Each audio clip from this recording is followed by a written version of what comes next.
Nirmala Kenyam biakamal ka no online TV channel anda manduni shan kosnyak ka jen gwas me gore jen go ban roch me ban jelinkel ka no online TV channel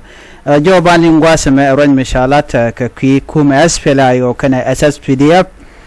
ke RSF la Rapid Support Force rebel in Sudan anjo ban linga kurmudin mi talk ban jelin kam SPLA-IO kana kum SSPDF ke kum kirma yadit bana neme ban jeling an wale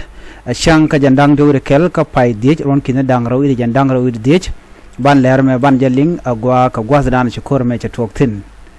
gor jen wo ban me ban jetit ka manan chora lat me banen kon ma gwase me no e dung unit state ka kor gwase dan chan ro ci long an wo tabande ngai were which ke bentiu ke unit state ko ba kuma SPLA-IO ba je wojure wiki unit state ano antama shukuru dire me cha tuok me gor no banyo ga yakela ka do dan cha tuok je ajen goza dan gor je no bajalat ke je ta dan cha tuok je anta dan cha je non ke je jan ta dan bajalat ke je bana me be me menen kona me na many edu unit state ajen mebde na mo no ban je chulinga gwa kamana chalat kuma kirmi yadit kata dana chikan kuma SPLA-IO chikan yon mike je ke chikan ma ke je ka chi kan garodian kel ke Rapid Support Force chala do na gwasame wa chi kuma SSPDF kan Sudan Rapid Support Forces wa chikan SPLA-IO base chikan mak re wiki unit state en walle ka shanga jandang do kel ka pai di ron kin dangraw wi jandang ro wi di wa kuromo kurmu di long me cha ku me SPLA-IO chaja makaja according to the report chala do kur to ka kurun wanka tabon 1 am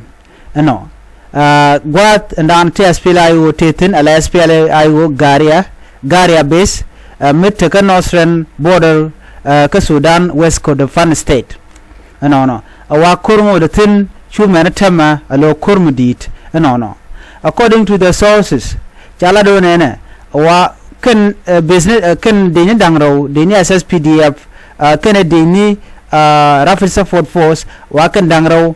shi deni SSPDF shi ben KS wa chi ben ga two front lo kan ga godangro no shi ka ben KS ka pana kwat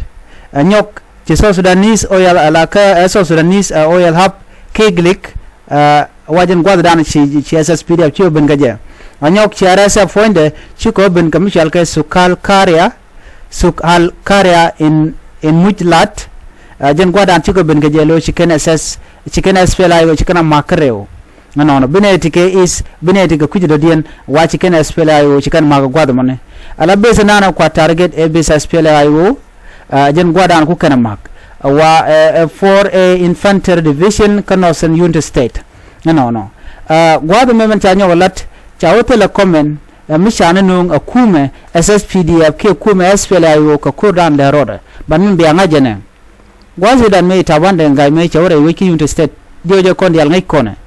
se kon la no bo wiki unit state ko jen ba korba jotu ba che gono korba je tuk teten so a plan ko mi se kula jien ba korba ba je kullolat be ngajene ne me dan me wo jele ka torbiyele ka jele ke den midit deje se nangan winami kana lunjok chu lunjan jokorwa da kerenyan ngaje gwanu nang na dejene nang na force ko ba unit state ba jo kep tet ka kume SPLA-IO na me mila roda ntame a development ke kurmudi muto kan tame ke unit state ka SPLA-IO kana kume SSPDF ka Rapid Support Force ka kor gwazen be bayen nong mandan choda lat ntame tele report mi chanon ko me dong tene di chamo ka vote ki mtene di chilu ki mi choda la rangwa da mo ka ngani cha jojo ki kurche wede ngoda kanin no ban jo salat gwasme wa chirum no kur ka kur ngoda tin ajana na gode nyoga yekel nyoga ne ko ken an biata ka mal ban je mu da den bye bye